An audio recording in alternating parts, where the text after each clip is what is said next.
yo. It's your boys, Shad Gaspard and JTG. A.K.A. The Fly Boys. A.K.A. The Timber Boys. A.K.A. The Timber Boys, Shad. Timber Boys. Because when we around, Timber. Yo, Jay. It's going down. Cheer. Another wrestling podcast. It's another wrestling podcast? It's just another wrestling podcast. It's just another wrestling podcast. Just another wrestling podcast. Yo, how many podcasts have we done in our careers?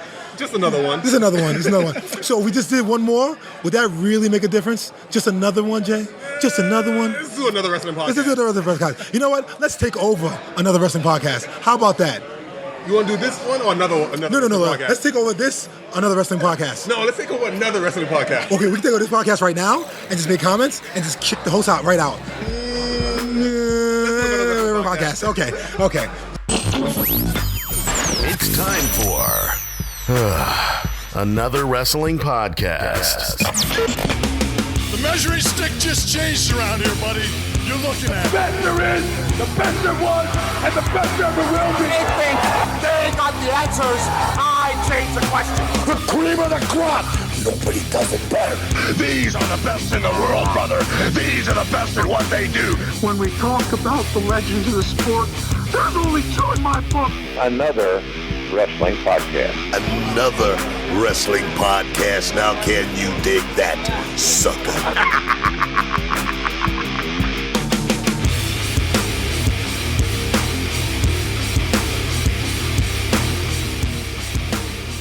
All right, everybody, welcome to another wrestling podcast. This is episode 121. I'm Jonathan Benjamin.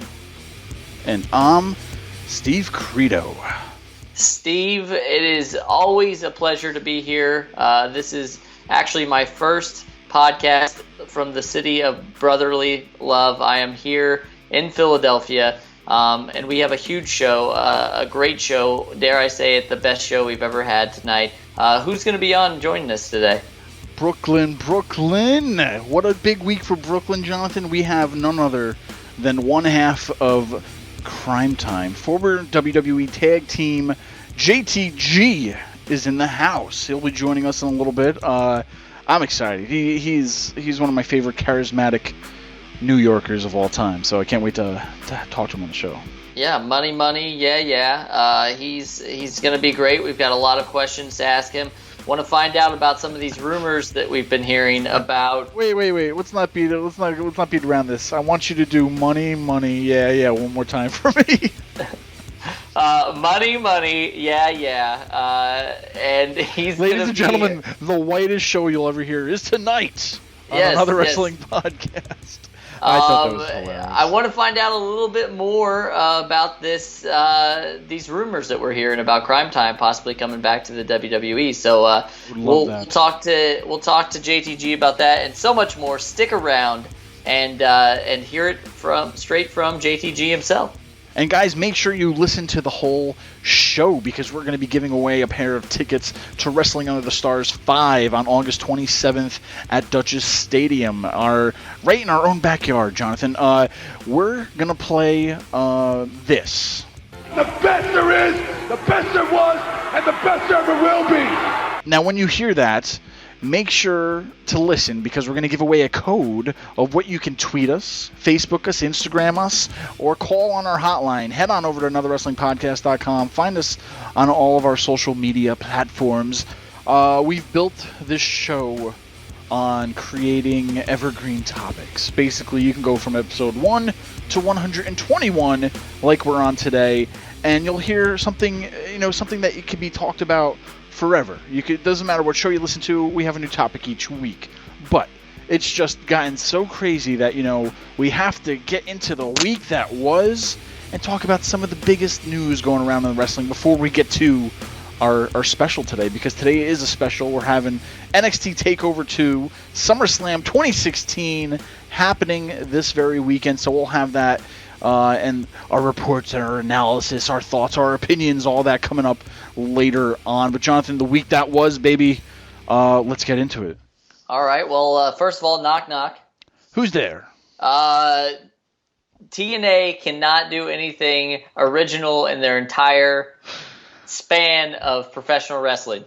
Oh man, it's just sad now. I don't know. It's like, come on, like you have to make yourself different. you don't know how knock-knock jokes work, do you? Because I thought it was over. I forgot. I didn't know. you're supposed to say TNA is not original and can't create anything. Who? And then I say Universal Championship, Grand Championship. Really, TNA? Really? So I just don't understand it. I mean, obviously, WWE announces a Universal Champion. And then we get a Grand Champion. What does that even mean? What does a Grand Champion mean? They still have to explain to me what an Intercontinental title means. Is it you're just in between? You know what I mean? Like, I want the definition. Like, it should, like, honestly, in the 80s, you knew the WWF, the World Heavyweight Championship, was the belt. And then the Intercontinental Championship was the number 2 belt. You have to get that belt before you get the World Championship. It's like a stepping stone. And now it's still no clear meaning, because now, like you said, the Universal Championship. Are you the champion of the universe? It's a shame Stardust isn't around anymore, because we could have the Cosmic Universal Heavyweight Champion, and then right there, it writes itself, people. I don't have to... come on. This stuff writes itself. The Universal Champion is going to be the equivalent to the WWE Championship, or is it bigger, Jonathan? That's the thing you got to think about, to where in the books, maybe it is equal, but on paper, you're either the WWE World Heavyweight Champion, or you're the Universal Champion. And now... I don't know. It's confusing, because now I'm thinking about, is it a universe, or is it like a universal screwdriver to where you could use it on any whatever? You know what I mean? To where I'm confused now. I don't know. It's either way, they had to come up with a name, and they got the universal one.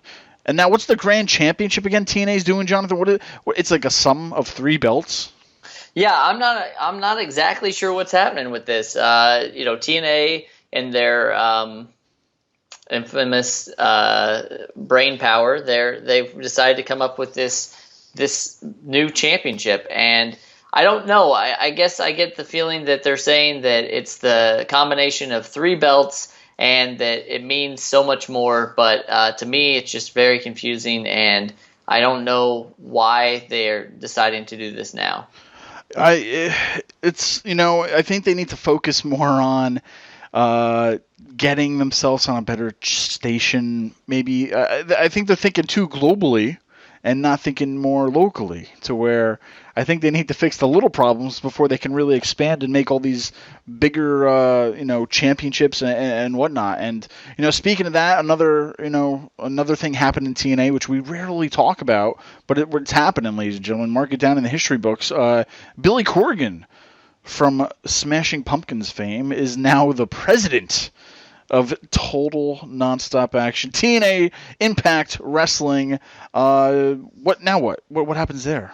Well, despite all of his rage, he is still the president of TNA in a cage. That is a Smashing Pumpkins song, so thank you very much for that.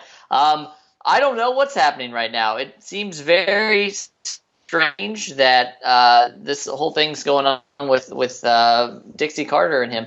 He's a huge wrestling fan. He had his own promotion based out of Chicago for a while, which was pretty cool. And, listen, I would rather somebody who's a huge fan of professional wrestling try to make something work because you know that they want that, versus somebody who is just in it for the money or doesn't really care about the business. So more power to Billy Corgan, and congrats, and hopefully you can help with this thing that we call TNA. Definitely. It'll be interesting. I know I see some of the tides changing, so maybe I'll have to tune in and see what's happening, especially with our buddy Damian Sandow down there. And I know it's not that anymore. We got, his new title of Aaron and Rex. So anything can happen, I guess. Maybe it's just the beginning or the beginning of the end. I don't know. We'll see what happens in there at TNA, but it's a big weekend, Jonathan, coming up. Before we talk about our SummerSlam special, our NXT Takeover 2 in Brooklyn special, usually the world of wrestling is surrounded by celebrity. And once again, we're going to have Jon Stewart at SummerSlam. Yeah, Jon Stewart is making his reappearance for WWE television. And what better place than his home, New York City, Brooklyn. He's going to be there, and it's awesome because he and his son, I think, really enjoy wrestling. They like doing it together. So Mick Foley announced that he was going to be there. We don't know what his role is going to be exactly yet, but it'll be good to see Jon Stewart back in his home away from home, the WWE ring. Well, there was controversy last year. He did cost somebody the championship, the United States Championship, I believe, and that was John Cena, right? Yeah, he beat up John Cena. That's exactly what he did. Huh. Well, we'll see what happens at this SummerSlam. I mean, I'm kind of hoping for some more, bigger celebrities. Don't get me wrong. I love Jon Stewart, but, why isn't nobody jumping on board with this? If I was like a top A celebrity, Brad Pitt-esque, big-time movie star, I would be all over WWE and doing some kind of stunt or something, but I don't know. They're out there somewhere. I mean, because I even heard, too, through the grapevine that Jon Stewart might have replaced the Muppets this weekend, and I'm not even joking. I'm not even trying to be funny. That's serious. The Muppets were probably going to have a guest spot at SummerSlam, but something happened, and we got Jon Stewart. Take that with a grain of salt, a 50-50, but that's what I read out there, Jonathan. I mean, I don't know. It's the Muppets, right? Yeah, I don't really know how to follow that, but we're gonna try. We're gonna send it right now to JTG. He's joining us live in the studio. Let's see what JTG has to say. Maybe he is partial to the Muppets. I don't know, but we will find out, and we will be right back. Yo, yo, yo, yo. Pop a 40 and check your rollies. It's Cryme Tyme. Brooklyn. We're bringing it. Bringing the hood to you. We're bringing it. What you gonna do? We're bringing it. Bringing the hood to you.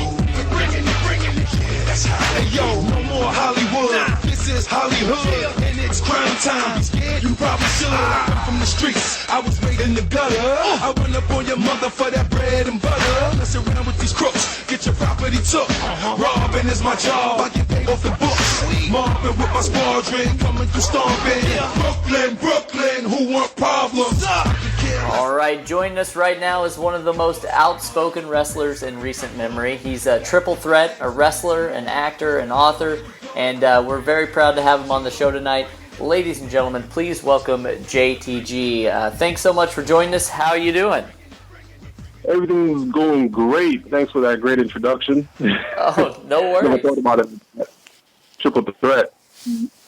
Yeah, absolutely, and we're going to cover a lot of that today. We got a lot to go over, but it's always interesting for us when we talk to you wrestlers is to figure out exactly. Obviously, you were a wrestler for many years. You still wrestle, but do you remember the very first time that the wrestling bug bit you? Do you remember like how that all happened? Oh, it happened at a very early age. I say the wrestling bug must bit me when I was 2 years old, probably. I remember jumping off the couch of my mom's sofa onto a Cabbage Patch Kid doll. Awesome. Now, you obviously watched it growing up. Who were some of the people that you were immediately drawn to whenever it became when you started watching wrestling? It was definitely during the early 80s. I was definitely drawn to Hogan when I was growing up, Macho Man, Ultimate Warrior.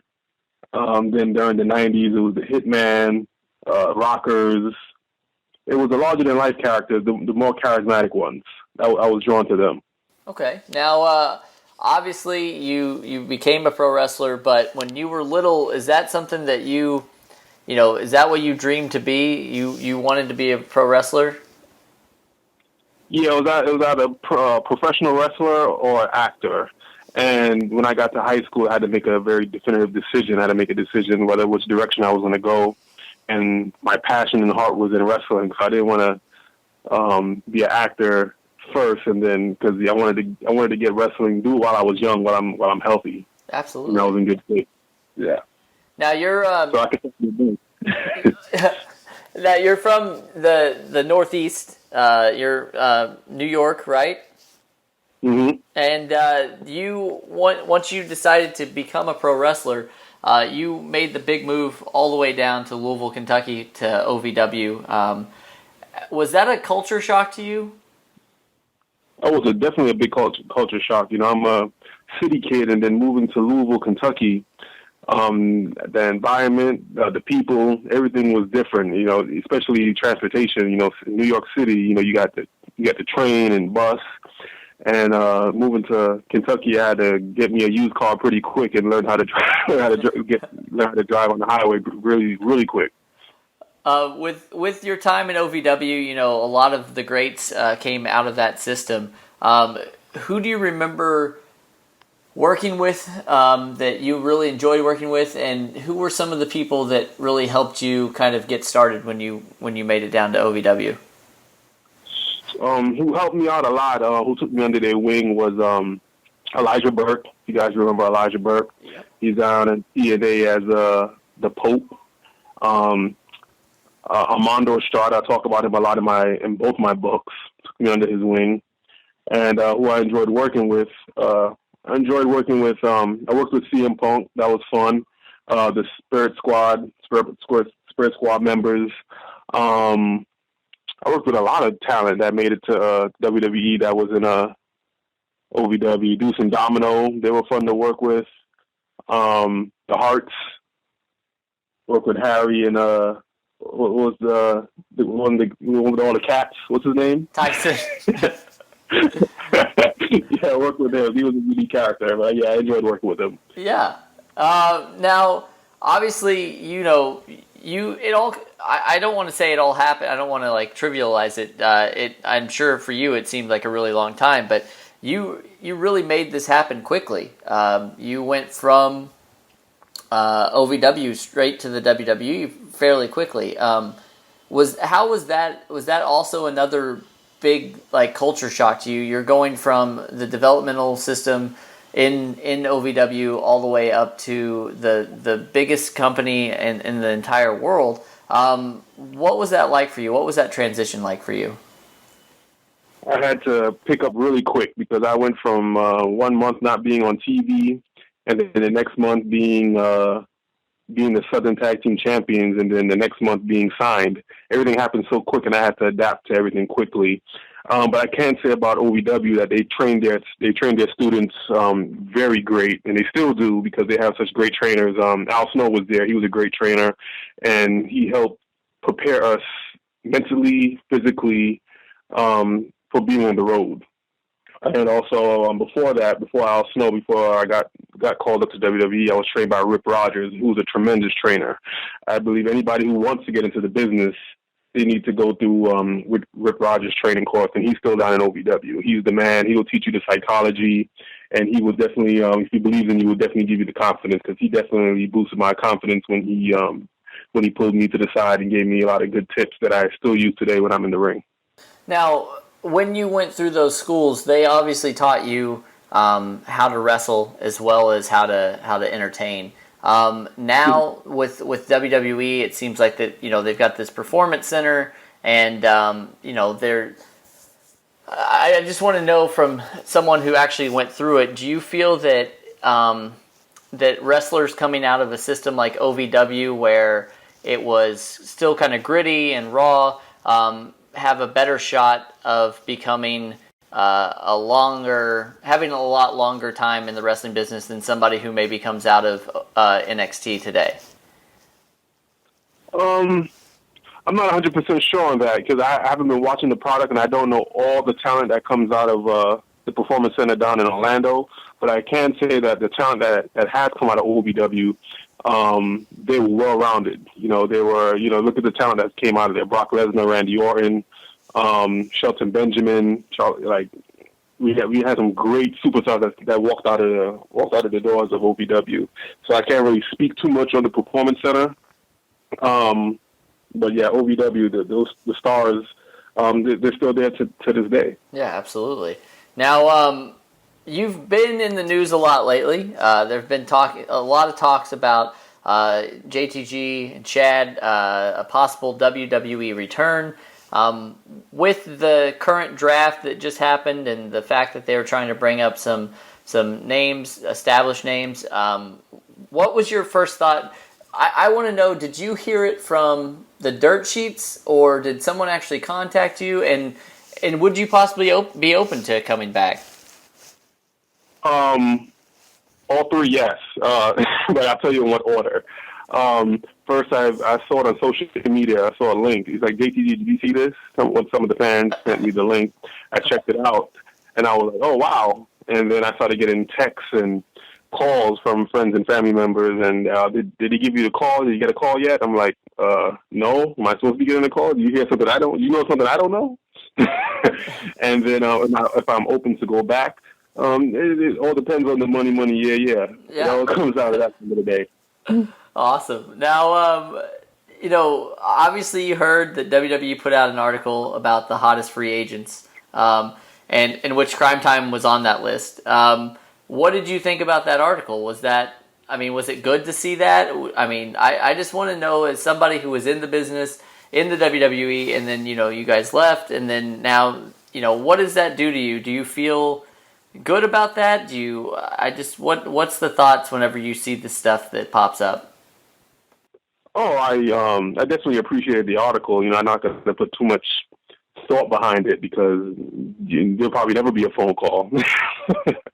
It's just WWE.com is their own, not their own entity, but they put articles out just to get attention. So I don't know if there's anything behind that. I don't know if I'm gonna get a call. If Chad and I will ever get the call. Okay. We don't know if anything will be negotiated. We'll never know. Yeah. And to a little bit on the same story here, and once again with the dirt sheets and the podcast and all that stuff. Recently, WWE superstar Luke Harper had some comments about Cryme Tyme being higher up on the list than him. Had you heard about this, and what were your thoughts about his comments? Yeah, I didn't know anything about that until Shad made a comment about it, and he said that we stole his spot, which was a great a great comment a great post. But yeah, if I was Luke Harper, I feel some sort of way too. He's been there. He's been relevant for the past few years. He's been with Bray Wyatt, and here we come. One of the hottest tag teams in the past 10 years. we make it to the top 10. So yeah, I'll be pretty pissed off too if I was Luke. Yeah, absolutely. Now, I have to say, these books that you've written are just incredible. For anybody who still hasn't read them and you're a wrestling fan or just a fan of just amazing writing, you need to pick these up. But, obviously you spent a lot of time in the wrestling business. What are some of what was the driving force behind you writing these books? And were you surprised by the response that you've gotten from these books so far? What motivated me to write these books was friends and family who knew nothing about the wrestling business. It's very peculiar, when you come across a wrestler and you know them, because it's not a occupation that you run across every day. You're like, oh, you're a wrestler, and then when I tell them stories about my time on the road, they are blown away, and they encourage me to write a book, and I didn't know anything at all about the first steps about writing a book. But I did some research and I found out about self-publishing, and that was the route that I took. And the writing, that was something I didn't know I was good at. I definitely love comedy, so that was definitely my niche right there is comedy, and I've actually sticking to that and doing some more comedy writing. Awesome. Now, were you nervous at all about writing this book and the fact that the possibility that people would get angry with you or anything, or did you just want to get it out there? I wouldn't say I was nervous about what people what talent would say, like people in the locker room. No, I was more nervous about how the fans would react to it, because I'm not known as a writer, and also wrestling fans, they're really cutthroat. They're very harsh. Yes. They don't hold nothing back.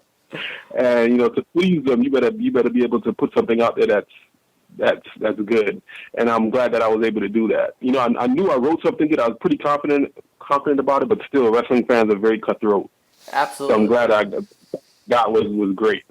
Now, I think I cut you off before you got to answer this, but were you, you just mentioned it, that wrestling fans seem to take to it very well, but were you shocked by just how many people commented on it and were excited about what you wrote and everything. Were you surprised that many people cared about something that you put out there?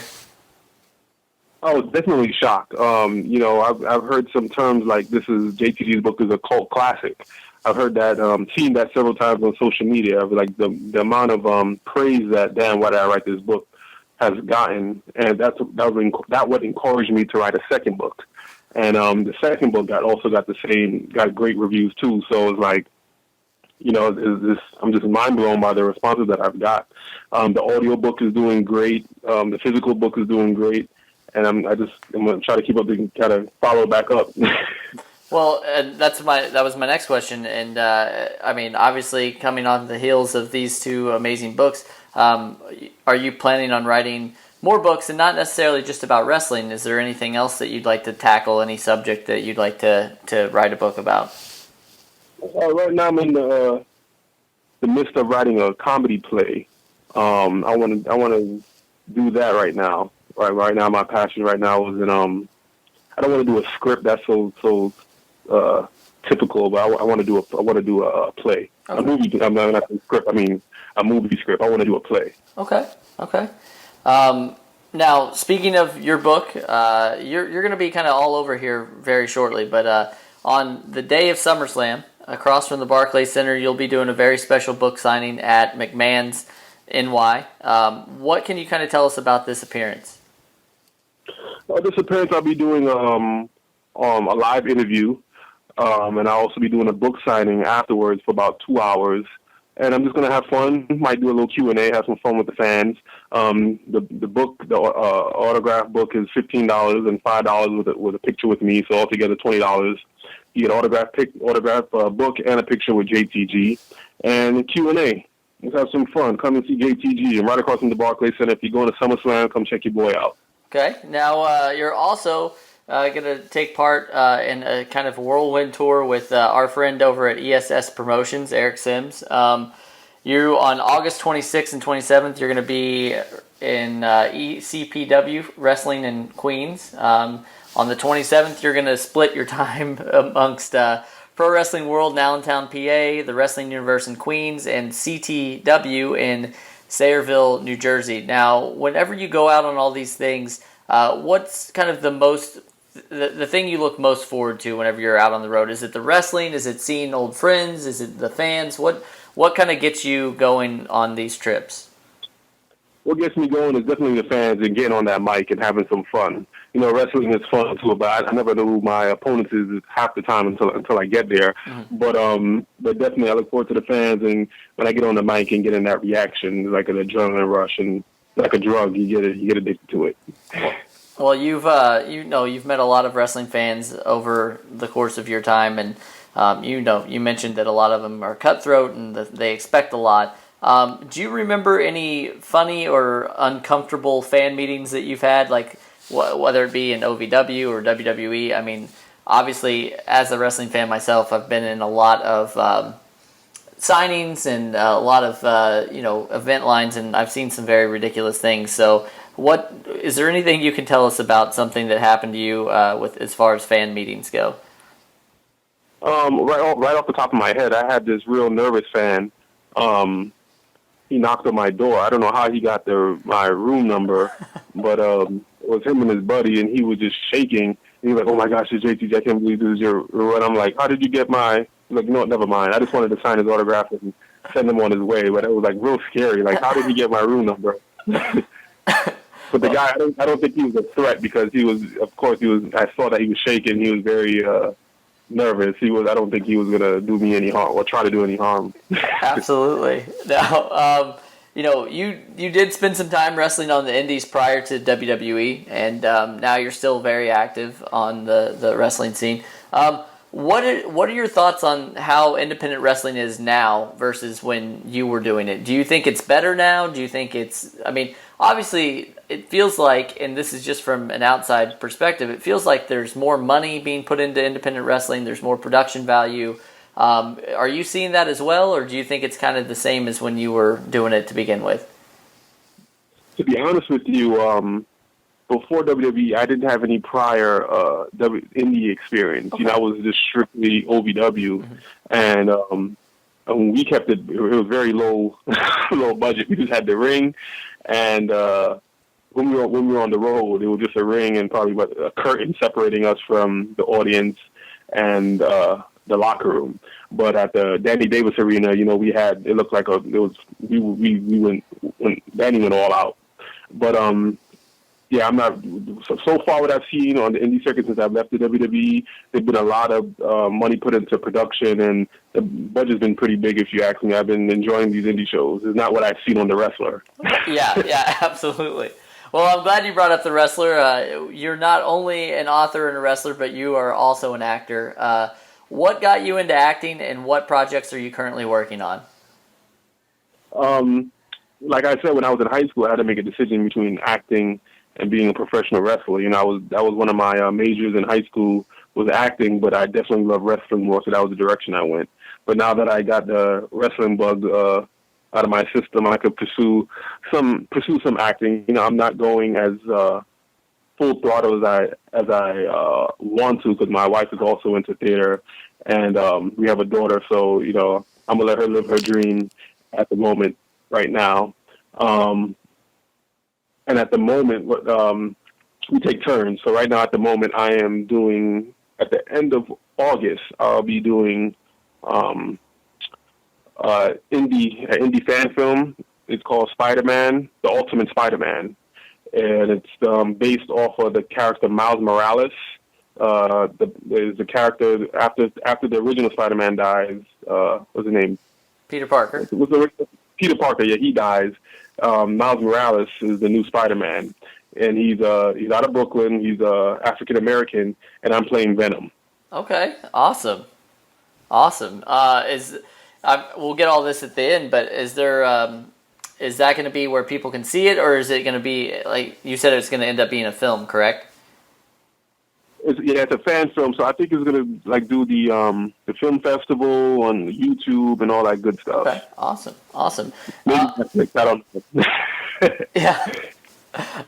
Now, you know, we're getting close to the end here. We know you're very busy. I don't know how familiar you are with what's been going on in the world of the UFC, but Conor McGregor, who's a very outspoken and brash UFC fighter, commented about the WWE locker room the other day and said that basically they were all pansies and that, you know, he doesn't like any of them or whatever. What did you see this, and what did you think about it if you did see it? Yeah, I saw it. I just thought it was just he wants attention. I didn't even put too much energy into it. For you to make a comment like that and have never been in a WWE locker room is just ignorant, and you're just looking for attention. I'm not even going to reply to that. Absolutely. Yeah, no, I saw, you know, it was funny because, like I said, everybody has opinion about anything these days, and so it was funny to see some of the people, you know, wrestlers and people involved in wrestling comment back, and you know, I think I agree that he probably that's what he wanted. So, and CM Punk he'd been on a radio interview and he talked about how he thought that it was ridiculous that people were, you know, commenting back to him. But you spent a lot of time with CM Punk, and you know, you said you enjoyed your time working with him. What did you think initially of him moving to the UFC, and are you looking forward to this fight that he's going to have next month?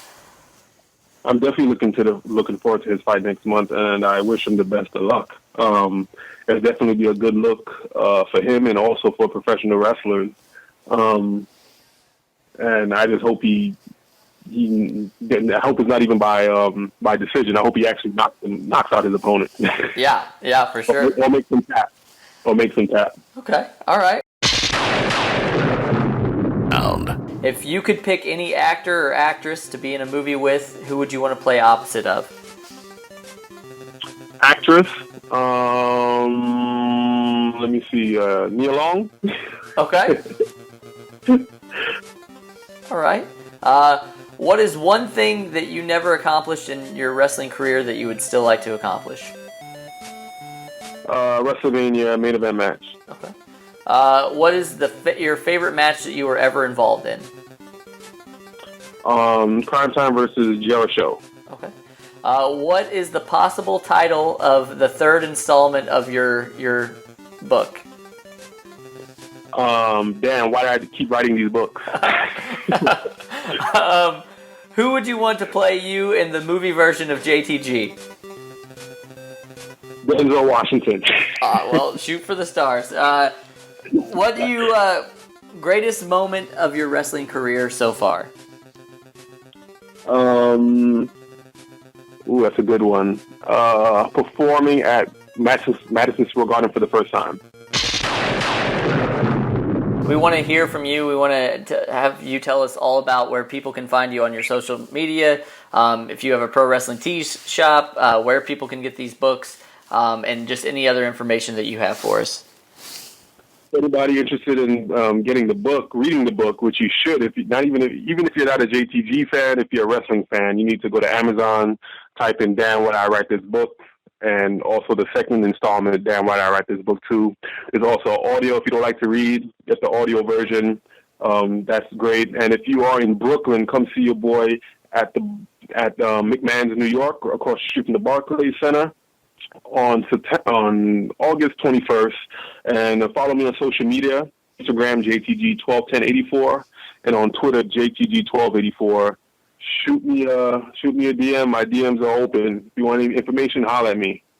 Awesome. Well, we want to thank you so much for joining us. I can't wait to see what's next for JTG, and we would love to have you back. You're welcome on anytime. Thank you. Appreciate it. Will do. Today's show is brought to you by... This is your Olympic hero, Kurt Angle, and you're listening to another wrestling podcast in association with Celeb VM. Order a personal video message from me and many other wrestlers and celebrities now. Oh, it's true. It's damn true. Get a personal video message for yourself or as a gift for someone else. For personal connections, shout-outs, birthdays, proposals, weddings, and much more. Enter your details about yourself so the celebrity can record a personal video message especially for you, including details such as your name, age, birthday, hobbies, or whatever else you include. As soon as the video has been recorded, you'll get an email with your link so you can share it on social media or download and keep it. Celebrities record videos as and when they can, usually within 2 weeks. But if you want a video for a specific date and it does not look like it will arrive in time, you can cancel it and get an instant refund at the click of a button. There are hundreds of celebrities to choose from and many more joining every day. Search by category or genre. Buy a gift voucher, get updates and offers, and encourage your favorite celebrities to join so they can connect with fans in a fun and unique way. Raise money for their charities and much more. So order your video now for yourself or for someone else. See Kurt Angle, Cody Rhodes, and the Hardy Boys live as Northeast Wrestling and the Hudson Valley Renegades present Wrestling Under the Stars at Dutchess Stadium in Wappingers Falls, New York, Saturday, August 27th. See Kurt Angle battle Cody Rhodes. Jeff Hardy takes on Japanese legend Jushin Liger, plus Matt Hardy, Jerry Lawler, Hornswoggle, The Now, and much more. Autograph session with all the stars before the matches. Tickets start at only $20, available now at NortheastWrestling.com and the Dutchess Stadium box office. See the Hardy Boys, Kurt Angle, Cody Rhodes, and more live at Dutchess Stadium on August 27th. Visit NortheastWrestling.com for more info. The best there is, the best there was, and the best there ever will be. All right, you heard it, guys. Now the secret code to win a pair of tickets to Wrestling Under the Stars on August 27th is I'm going to Wrestling Under the Stars. Hashtag AWP NEW. I'm going to Wrestling Under the Stars. Hashtag AWP NEW. Guys, make sure you tweet us that, Facebook us, Instagram us, whatever you want to do. And the first 5 people that do that will be in the running to win a pair of tickets on August 27th. And we'll be giving away those tickets at the top of next week's show. We will announce the winner, so make sure you stay tuned and good luck to everybody out there. All right, once again, thanks to JTG. Make sure you head on over to ESSpromotions.com to find him in a town near you. Now let's get right into it, Jonathan. You know, it's SummerSlam weekend, NXT Takeover weekend, happening once again in Brooklyn, New York. I think let's start with NXT. Let's start our weekend off right. Yeah, there's a lot of matches that are going to be at NXT Takeover 2 Brooklyn. We know that there are some amazing championship matches obviously, probably the one on everybody's mind right now is Samoa Joe versus Nakamura for the NXT Championship. I've been watching this kind of build for a little bit, and it's amazing. We got to see Nakamura steal Samoa Joe's nose the other night. It was some pretty captivating stuff. But will Nakamura be able to steal the championship from Samoa Joe? What are your thoughts on this match? I think it's time. I think it's definitely time. Joe has been down there for like over a year and a half, pretty much almost 2 years coming up. He's been down there. I want to see him moved up to Raw or SmackDown right after this weekend. He doesn't need to be down there anymore, I don't think. I think Nakamura should be champion.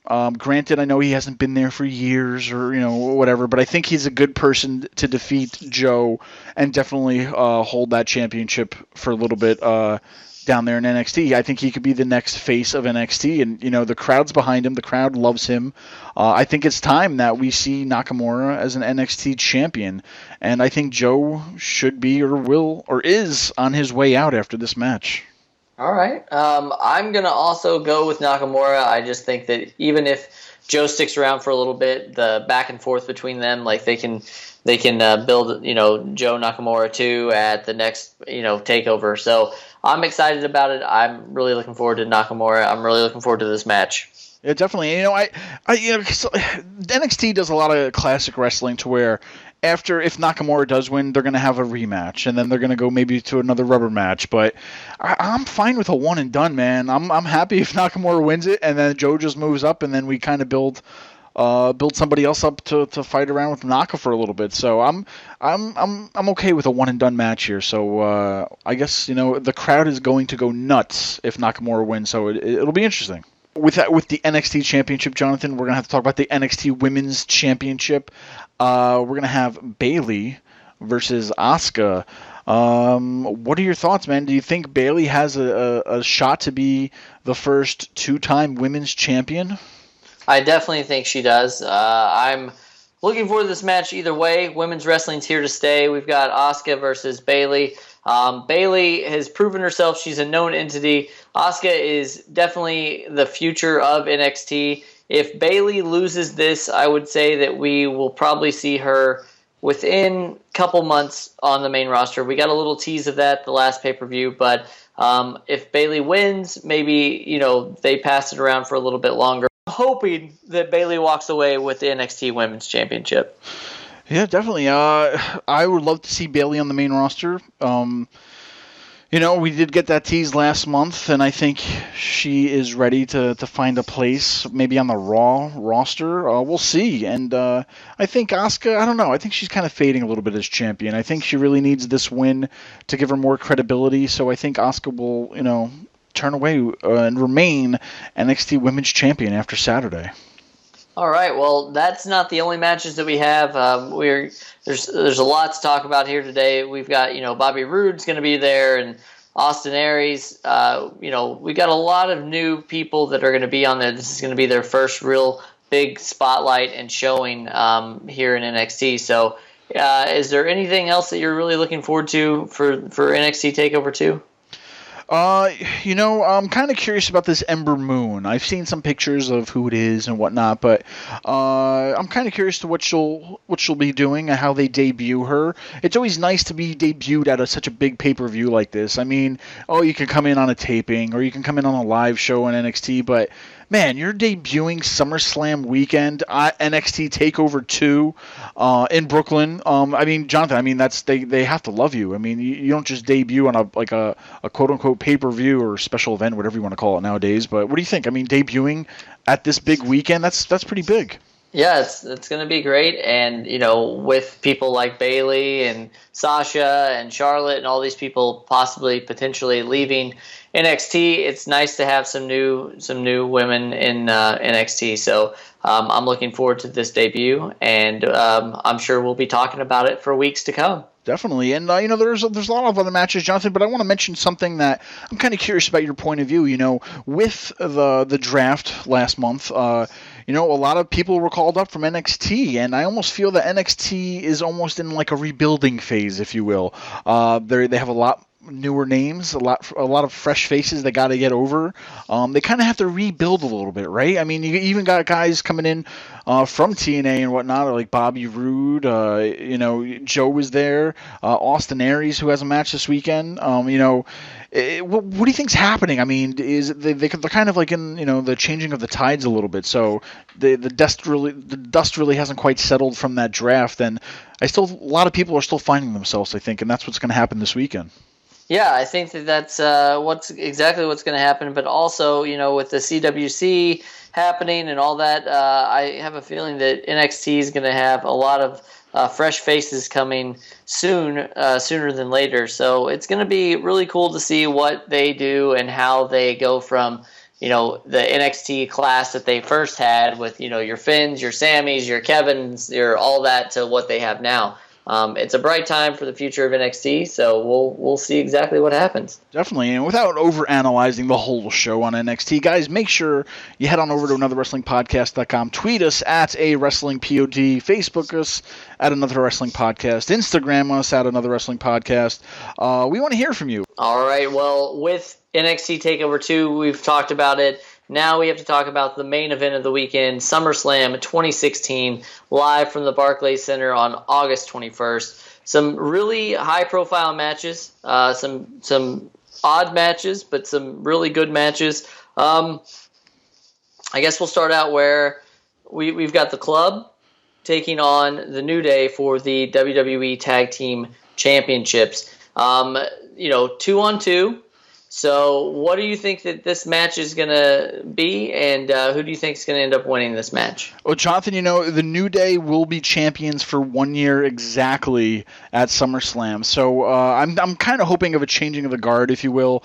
Granted, the New Day have come a long way with who they become this past year, and I don't think they need the championships anymore, and I think their run has kind of ended in a stale way to where there's really nothing for them to do with it anymore. And I feel like it's almost that they would be better chasing the titles than keeping them right now.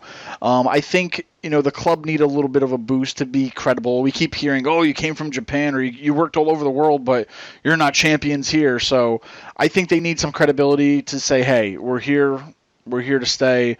We're here to show people that why we're the best and whatnot. So I think giving it to the Club is going to go a long way to maybe renew this feud with New Day, and we'll see what happens. But I'm hoping for a Club victory.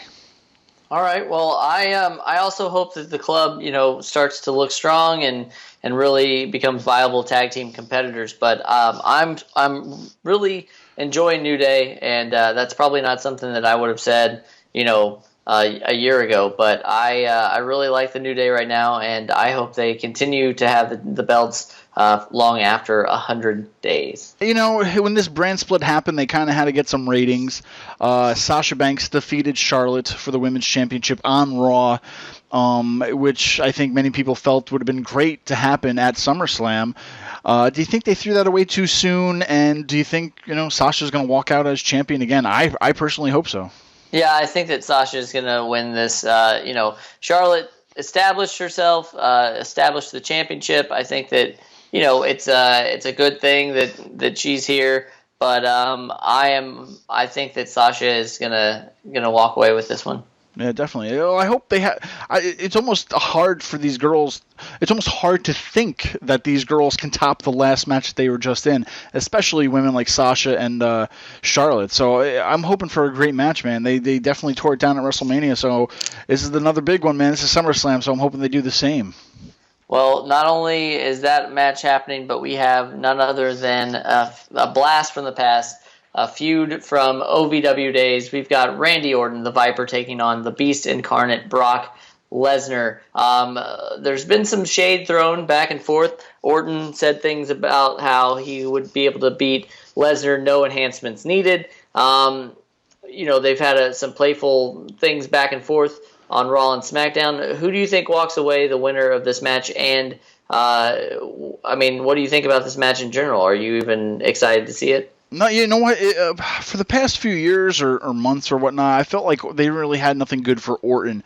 Orton's a major name in the WWE. You know, he's a vet. You know, he's one of the big names that have been around for a long time. Believe it or not, you know, it's been over 10 years of the career in there. So, you know, it's good that they're using him as a threat towards Orton. It's good to build him up as a major player that he is. You know, in recent, you know, I can go back to WrestleMania 29 where he was just thrown in a match. It didn't seem like a regular WrestleMania match for him, and you know, it's good. I mean, they need these stars. They need these guys. I don't want to say outdated. He's not old, but he's still a legend in the WWE, like a John Cena. You know, he's a seasoned vet to have him. So this match hasn't happened in a long time, and it's good to have it.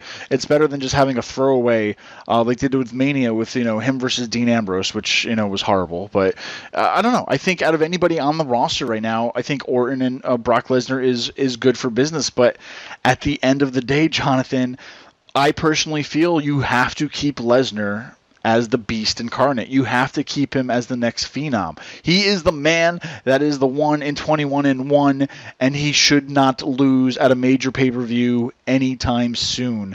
Even going up to this year's Mania coming up, he has to win. I think you need to milk his contract to the very end to where he's not going to sign, and that's when he loses. I don't know. I think you need that Andre the Giant-esque, Undertaker-esque figure to where, you know, he's hard to beat unless it's some kind of hard, you know, no holds barred, anything goes kind of match. But the man just won a UFC match, and I don't care what you say. Oh, he used performance enhancers. I'm sorry. The dude is a beast regardless of whatever he used. You know, he could have taken baby aspirin and it wouldn't have done anything. You know what I'm saying? So regardless of what Lesnar may or may not have used at UFC, the man's credible inside a wrestling ring and inside a UFC ring. I would say Orton gives them a good match, but I think Lesnar needs to win clean. He needs to remain this unmovable object, if you will. I believe that this match is probably going to end in a DQ or something along those lines, because with Orton returning, there's no way that they're going to make him look like pathetic, and there's no way that they can let Lesnar just, you know, lose either. So I think they're in a no-win situation. I don't think this is the last Orton versus Lesnar match we're going to see. So it'll be interesting to see how they play it out, but I just don't think there's going to be a clear winner or loser. Well, yeah, it'll be interesting. And, you know, the only thing I could think of in this is that, all right, well, what are we going to use Lesnar for again? Do we really want to waste them on the rest of the pay-per-views this year, or should we save some of his contract for the Rumble and then again for Mania? I think if anything happens, if Orton does win, I think it's going to be because of interference from somebody who we may have seen who have had a history with Lesnar before. And Jonathan, I'm going to say it right now, I'm predicting Goldberg is going to be making his face known this SummerSlam. I'm going to say it. It may not happen. It might happen. But, hey, I said it right here. I think he's going to be in town this weekend. And I think what better way to set up a Goldberg-Lesnar match for Rumble, for Mania, than starting at SummerSlam. And, hell, even Survivor Series, whatever. But, hey, I don't know. That's the only way I could see Orton winning is if somebody like this interferes. All right, well, moving right along, we have none other than John Cena versus AJ Styles. Could possibly be the last time that we see this for a while. What are your thoughts on this match? Who do you think is going to win? You know, AJ Styles, since debuting, man, he's had an incredible debut, an incredible run.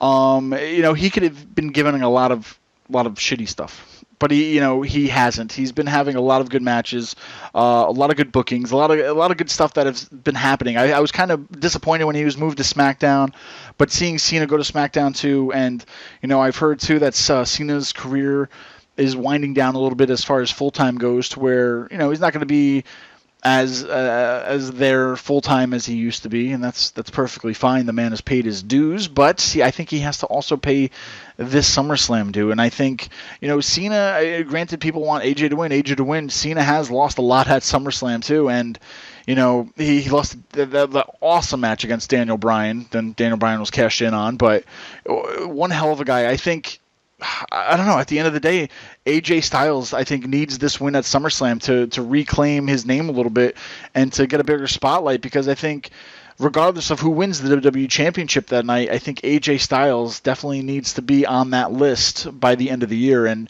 with a win this Sunday, I think that'll prove everybody right. Yeah, I agree. I think that AJ Styles is due this big win, and it's not going to make or break John Cena at this point. So I think that AJ Styles is going to hopefully throw on the old Styles Clash, and we'll get to see John Cena do that 1, 2, 3 in the middle of the ring. Definitely. And, Jonathan, there's a lot of matches happening, and we could talk about them all night. But really quick, Rusev versus Roman Reigns. I was going to say we could talk about it, but we just saw it on Raw. Why would you do that? A lot of people are talking about you literally had this match booked for SummerSlam. You built it, and you just gave it away for free on Monday Night Raw. Why should I care about the match Sunday? Yeah, it's a strange thing that they do. I don't know exactly what's the cause of that, but we'll see what happens. I feel like that maybe they didn't think that people would be invested in it enough if they didn't do something like this. So hopefully it ends up being a little bit better or maybe more involved come Sunday. But it's right now it's not anything on the top of my list to be excited about. Definitely. I don't even want to get into it because it's almost like, well, I can understand if it was like a quick little 5-minute thing and then something happened and then they had to finish at SummerSlam. Okay. But there's no investment anymore for this match because I feel like I just watched it. Regardless, that's why I really want to talk about it. I think the biggest upset this SummerSlam, though, Jonathan, is seeing Enzo and Cass versus Jericho. Now, hear me out really quick. Enzo and Cass, golden. They've gotten so much time on Raw each and every week. Just their promos and whatnot, everybody loves them. Granted, I think these guys almost should be getting that championship gold, that tag team championship gold, just to prove their worth a little bit because they definitely didn't get it in NXT. So I was kind of assuming they were in line for that right away. But, you have guys like Chris Jericho, another legend, a guy who can still offer a lot more than anybody else can who is a legend. And you're teaming him up with Kevin Owens, another standout star. I feel like these four guys are being wasted in this match. I feel like they could have gotten a better spot at SummerSlam, and I think that's one of my biggest disappointments of this whole lineup for SummerSlam. Well, I mean, I think that what you've got right now is, like I said, they're trying to showcase everybody. I think after SummerSlam, you'll start to see some of these things die down, and some of these feuds will break up, and it'll be okay. But I'm excited about it. I think they're four incredible talents, and I think it's going to be a good match. But we have the two biggest matches of the night. We've got Dean Ambrose versus Dolph Ziggler for the WWE Championship, and then we have Finn Balor versus Seth Rollins for the newly crowned Universal Championship. Which one of these major championship matches are you looking most forward to? Plain and simple, I really want to see what that damn Universal Championship looks like. I will be really happy if it looks really cool. I just don't. It's new. It's something exciting. It adds a new layer to the table. Something different to look for and to expect now. So I think the first ever Universal Championship match is going to be great, especially between guys like Finn Balor and Seth Rollins, two of probably the greatest wrestlers going in the world today. You can't beat that match, Jonathan. It's definitely going to be special, and I'll tell you right now, Finn Balor is going to be the winner of the first Universal Championship. That would be amazing. We also have to realize that the club is there and there may be some interference. I don't know if that's going to be the case or not, but I don't know what's going to happen. I'm excited that Finn Balor is already going to basically be main eventing his first pay-per-view since being called up. Finn's an amazing talent. We've had him on the show before, episode 100, if you want to go back and listen to that. But my vote is also Finn Balor. If you guys are listening right now and you want to talk to us, Steve mentioned the AWP hotline earlier, but you can tweet us, you can Facebook us, you can message us, let us know what your thoughts are on this incredible weekend of wrestling. And if you're out there, send us some spoilers, send us some pictures. Use the hashtag AWP, hashtag Another Wrestling Podcast, whatever you want. Just keep involved with us. And yeah, I think this is going to be an amazing weekend of wrestling. Now, I don't want you going right away, Jonathan. There's just two other matches I want to talk about because this is SummerSlam, the second biggest pay-per-view of the year in my mind. Really quick, Dean Ambrose, Dolph Ziggler, WWE Championship, Jonathan, where, this technically is the bigger of all the championships. And Dolph Ziggler, man, out of, just when you think he was out the door, his career was over. He gets a shot at the championship. And, we talked about the train wreck last week of the Dean Ambrose interview on the Stone Cold podcast. If you haven't seen it, you're not missing nothing. So I'm saying, Jonathan, if you did see it, I definitely said in my head that his 15 minutes are up. Because any champion, especially being the WWE World Heavyweight Champion, you have to conduct yourself a lot better than this. And man, Jonathan, Dolph Ziggler had such a popularity. The rise of Dolph Ziggler was so awesome. Especially, you were there when he cashed in the night after WrestleMania 29 on Raw. The fans loved him, but it just fell apart, Jonathan. And I hope this would be the revitalization. I just made that up, of Dolph Ziggler. I'm telling you, man, I really, really, really, really times infinity want him to win the championship this Sunday. Does he have a chance? Do you personally think, break the rules, break that, do you think he's going to win? Yeah, absolutely. I think he's going to win. I think that this will be a good way to kind of start off this new feud, and to have Ziggler and Ambrose kind of feuding against each other. And Dolph deserves it. That's what, bottom line. He deserves it, and I'm looking forward to it. I can't wait to see what happens. And if Dolph doesn't win, I think that he's still reestablished himself as a main event player and a major star in the WWE. Definitely. I'm really pulling for it. I think, if anything, you need to shake up SmackDown. That would be the right move as your WWE World Heavyweight Champion. And lastly, Jonathan, just really quick, man, I don't want to make this the last thing we talk about, but, the cat's out of the bag. It's there. The Miz versus Apollo Crews Intercontinental Championship. I mean, we saw a little bit of Apollo Crews on Raw. The brand split happened. They haven't really given him a lot. Now he gets this. He's a great, incredible athlete. And I would really love to see him win the Intercontinental Championship at SummerSlam. The Miz, man, as great as he is on the mic and whatnot, I still feel like he's always a placeholder for that Intercontinental Championship, and I really hope that Apollo Crews can do something with it. What do you think? Well, we've got the Miz versus the King of Smile style, Apollo Crews. He is an incredible athlete and does things that no one will probably ever be able to do again. It is time to kind of let everybody see what he can do, and I would rather Apollo Crews walk away the Intercontinental Champion than to keep it on Miz. I understand, and we've seen what happens, like people like Riley, people like Mizdow, whenever they did that, like it seemed to. I think it's the curse of the Miz, really. I think that people that he works against usually ends up on the losing end of things, but I hope that Apollo, I think he's a good Intercontinental Champion, and I think that someday he'll end up being a WWE Champion or a Universal Champion, but this is a good way to cement his legacy right away, and, it would be exciting for it to happen at SummerSlam. So my pick, Apollo Crews. Well, Jonathan, NXT Takeover 2, SummerSlam 2016. They never even call it by the year anymore, but I'm going to call it SummerSlam 16. I guess if you could just shorten it, the 2016. But it's going to be one hell of a weekend, Jonathan, right in the neck of our woods in a way. It's halfway for both of us now since you're in Philly, and I'm still holding strong up here in Poughkeepsie.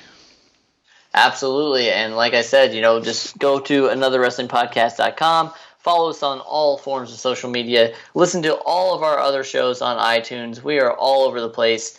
We want to thank you so much for listening today, and I hope you all have a very amazing SummerSlam weekend.